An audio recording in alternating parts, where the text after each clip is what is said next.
तो दोस्तों कौन सा वो सिंपल वे है जिसे हम अपनी बाकी की बची हुई ज़िंदगी फाइनेंशियली फ्री होकर बिता सकते हैं। दोस्तों ये वीडियो बहुत ही इंपॉर्टेंट और वैल्यू एडिशन की होने वाली है, क्योंकि आज के इस वीडियो में मैं आपको 4 स्टेप रूटीन बताने वाला हूँ जिससे आप सिंपल वे में फाइनेंशियली फ्री हो सकते हो और बिना पैसों की चिंता के अपनी बची कटी ज़िंदगी गुजार सकते हो। तो दोस्तों इस वीडियो को पूरा देखिए, ये वीडियो बहुत ही इंपॉर्टेंट होने वाली है। एक भी सेकंड इस वीडियो का स्किप मत करिए। तो चलिए फिर दोस्तों शुरू करते हैं। दोस्तों इस वीडियो में हम 4 पॉइंट में जानने वाले हैं कि कैसे आप फाइनेंशियली फ्री हो सकते हो, बिल्कुल फाइनेंशियली फ्री। तो दोस्तों इसमें सबसे पहला पॉइंट आता है, वो आता है know your current financial condition. दोस्तों आप अगर फाइनेंशियली अपने आप को ग्रो करना चाहते हो तो आपको अपने अभी की फाइनेंशियल कंडीशन का पता करना चाहिए। और हाँ दोस्तों, आपकी इनकम में से 40% से ऊपर का अगर EMI जा रहा है तो आप फाइनेंशियली बहुत ही पीछे हो और आपको अपने एक्सपेंसेस को ट्रैक करना है और अपना EMI कम करना है दोस्तों। और कम से कम दोस्तों चीज़ें लोन पे लेने की आपको कोशिश करनी है। इस बातों का आपको बहुत ध्यान रखना है। और हाँ दोस्तों, एक पेपर लीजिए और उस पर लिखिए कि आपके पास करंट टाइम में कितनी प्रॉपर्टी है या कितने आपके पास एसेट्स है और आपकी नेटवर्थ कैलकुलेट कीजिए। ये आपका फाइनेंशियली फ्री होने के लिए पहला स्टेप है जो हम ले सकते हैं दोस्तों। इसे ज़रूर करिए दोस्तों। अगर आपने अभी अपनी करंट फाइनेंशियल स्टेट का पता कर लिया तो आपका दूसरा स्टेप आता है, वो आता है दोस्तों ensure your life.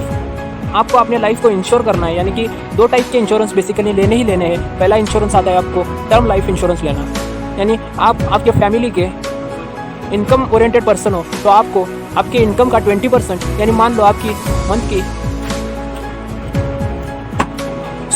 Yearly salary अगर 5 लाख रुपए है तो आपको 1 करोड़ का टर्म लाइफ इंश्योरेंस लेना है, ताकि मान लो कल चलकर आप इस ज़िंदगी में ना रहे तो आपकी फैमिली को उसका बैकअप मिले और आपकी फैमिली खुशी खुशी आपके ना रहते हुए भी फाइनेंशियली दोस्तों वेल सपोर्टेड हो। दोस्तों इसके बाद दोस्तों आपको आपके पूरे फैमिली का हेल्थ इंश्योरेंस करके लेना है, क्योंकि हेल्थ इंश्योरेंस अभी के टाइम पे बहुत ही नेसेसरी थिंग हो गई है। क्योंकि हेल्थ इंश्योरेंस के बिना दोस्तों हम अपने फाइनेंशियली फ्री होने के जर्नी में आगे ही नहीं बढ़ सकते। तो दोस्तों आपको बेसिकली आपकी पूरी फैमिली का हेल्थ इंश्योरेंस करके लेना है और आपके अकेले का टर्म लाइफ इंश्योरेंस करके लेना है। ये दूसरा स्टेप दोस्तों बहुत ही इंपॉर्टेंट है फाइनेंशियली फ्री लाइफ आपको बिताने के लिए दोस्तों। अब दोस्तों इसके बाद दोस्तों तीसरा इंपॉर्टेंट पॉइंट आता है और वो है आपको एक इमरजेंसी फंड बना के रखना है। दोस्तों मान लो आपकी सैलरी 20,000 रुपये है तो आपको 6 मंथ का इमरजेंसी फंड अपने पास लिक्विड कैश में रखना है। तो दोस्तों आपकी अगर 20,000 सैलरी है तो आपको 1,20,000 रुपये, यानी कि आपकी 6 मंथ की सैलरी तो आपके पास लिक्विड अमाउंट में रहनी चाहिए, ताकि आपको मान लो कोई मुसीबत आई तो आपको वो पैसा मुसीबत के समय काम में आए। ये बहुत ही इंपॉर्टेंट स्टेप है। बहुत से लोग हैं जो इसे स्किप करते हैं और उसका खामियाजा बहुत से लोग भुगतते भी हैं। तो आपको ऐसा नहीं करना है। आपको अपने 6 मंथ का एक्सपेंसेस जो है वो आपके पास स्टोर करके रखना है और इसके बगैर भी आप फाइनेंशियली फ्री नहीं हो सकते। सो बेसिकली दोस्तों आपने पहले अपने करंट फाइनेंशियल स्टेट को डायग्नोस किया, उसके बाद में आपने अपनी लाइफ को इंश्योर कर लिया और आपके पास इमरजेंसी फंड है। ये तीनों अगर पड़ाव आपने पार कर दिए तो अगला बहुत बड़ा पड़ाव आता है, वो आता है इन्वेस्टमेंट का दोस्तों। हाँ, इन्वेस्टमेंट करते समय आपको म्यूचुअल फंड से ज़्यादा दोस्तों इंडेक्स फंड में इन्वेस्ट करना है, क्योंकि म्यूचुअल फंड में फंड मैनेजर का कमीशन कट होकर बहुत जाता है और म्यूचुअल फंड में दोस्तों अच्छे से रिटर्न पिछले कुछ सालों में नहीं दिया है जितना कि मार्केट एक्सपेक्ट करते हैं। दोस्तों इंडेक्स फंड हमेशा अनबीटन होते हैं और इंडेक्स के जो रिटर्न रहते हैं वो देश के टोटल इकोनॉमी, टोटल GDP पे बेस रहते हैं। इसकी वजह से आपको इंडेक्स फंड में ज़रूर इन्वेस्ट करना है। हो सके तो दोस्तों SIP के जरिए इसमें इन्वेस्ट कीजिए।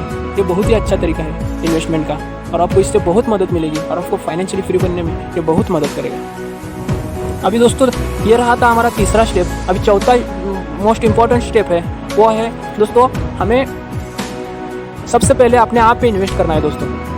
हम अगर ठीक है हम 5,000 रुपये की SIP करते हैं मंथली और हमारे पास इंश्योर भी है और हमें इमरजेंसी फंड की भी कोई चिंता नहीं है, लेकिन दोस्तों जितना हम खुद को एक्सपोज करेंगे, खुद को जितना हम प्रॉब्लम में डालेंगे, खुद के स्किल पे जितना हम वर्क करेंगे उतना ही हम दोस्तों ग्रो होंगे। जितना हम ग्रो होंगे उतने ही हम फाइनेंशियली फ्रीडम की ओर बढ़ते जाएंगे और हमें लाइफ में उतना ही पर्पसफुली जीने का मौका मिलेगा दोस्तों। तो आपको इस बात का ज़रूर ध्यान रखना है। आपको बेसिकली मीनिंगफुल होकर लाइफ बितानी है। आपको ज़्यादा से ज़्यादा उन्हीं चीज़ों में अपना ट्राई करना है जो कि आप में पैशन हो और जिसके में आप में स्किल हो और आप वो चीज़ अच्छे से कर पाओ और सबसे इम्पोर्टेंट आप उस चीज़ को एंजॉय कर पा सके।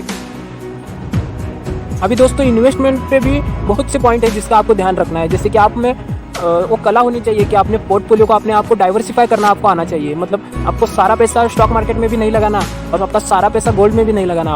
आपको एक बैलेंस मेंटेन करना चाहिए। और अगर आपकी ये 30 से अंडर है तो आपको अपना 50% अमाउंट है वो स्टॉक मार्केट में रखना है और बाकी का अमाउंट है उसमें से 20% अमाउंट गोल्ड में और बाकी का 30% अमाउंट है वो आपके पास हमेशा लिक्विड में रहना चाहिए दोस्तों, अगर आप इन्वेस्टमेंट करना चाहते हो तो दोस्तों। और बेसिकली दोस्तों आपको अपने आप को जितना हो सके उतना ज़्यादा मौके देने चाहिए।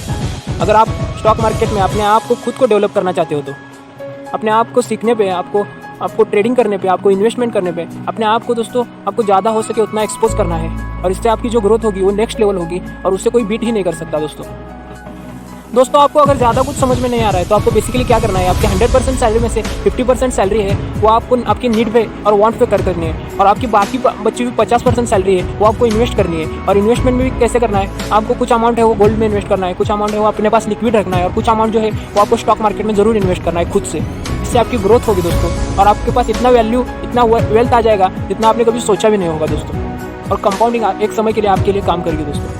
और दोस्तों अगर वीडियो को मैं समराइज़ करते हुए बताऊँ तो सबसे पहले आपको आपकी करंट फाइनेंशियल स्टेट को नोन करना पड़ेगा। उसके लिए आपको पेन और पेपर लेके बैठना पड़ेगा, और आपके पास जितनी भी वेल्थ है उसे आपको एक पेज पे लिखना पड़ेगा, और आपकी टोटल वर्थ कैलकुलेट करनी पड़ेगी। इसके बाद दोस्तों आपको आपके लाइफ को अश्योर करना है। इसके लिए आपको आपका खुद का टर्म लाइफ इंश्योरेंस लेना है 1 करोड़ तक का, और आपको आपके पूरे फैमिली का हेल्थ इंश्योरेंस लेना है। ये रहा था हमारा दूसरा स्टेप। अभी तीसरे स्टेप में दोस्तों आपको बेसिकली एक इमरजेंसी फंड बना के रखना है। आपके 6 मंथ एक्सपेंस का आपके पास एक लिक्विड कैश अमाउंट होना चाहिए जो कि आपको इमरजेंसी के टाइम पे काम आए। और हाँ दोस्तों, इसके साथ साथ दोस्तों आपको म्यूचुअल फंड और इंडेक्स फंड में भी इन्वेस्ट करना है। जितना हो सके उतना अमाउंट आपको इंडेक्स फंड में रखना है। ये था अपना चौथा स्टेप। और दोस्तों फाइनल स्टेप था अपना, आपको जितना हो सके अपने आप को ग्रो करना है, और अपने आप को फाइनेंशियली फ्री करना है, और अपने आप को मौका देना है कि आप खुद से स्टॉक मार्केट में कैपेबल हो पाओ, एक अच्छा मुकाम प्राप्त कर पाओ। तो दोस्तों ये रही थी आज की फाइनेंशियल रिलेटेड वीडियो। दोस्तों आपने अभी तक IND मनी का अकाउंट ओपन नहीं किया है तो डिस्क्रिप्शन में मैंने उसका लिंक दिया है, उधर से जाके आप अकाउंट ओपन करके उसे फंड करने के बाद 1000 रुपीज़ के एप्पल के या गूगल के शेयर्स फ्री में ले सकते हो। और उसके साथ साथ दोस्तों अगर आप इंडियन स्टॉक मार्केट में इन्वेस्ट करना चाहते हो तो उसका भी लिंक मैंने डिस्क्रिप्शन में दिया है अपस्टॉक का, उधर से जाके आप अपस्टॉक डाउनलोड करिए। 2 से 3 दिनों में आपका अकाउंट ओपन हो जाएगा, और उसके बाद दोस्तों आप इंडियन स्टॉक मार्केट में इंडियन की GDP में, इंडिया की इकोनॉमी में कंट्रीब्यूट कर पाओगे। तो चलिए फिर दोस्तों मैं मिलता हूँ आपको अगले वीडियो में। तब तक के लिए thank you so much for watching.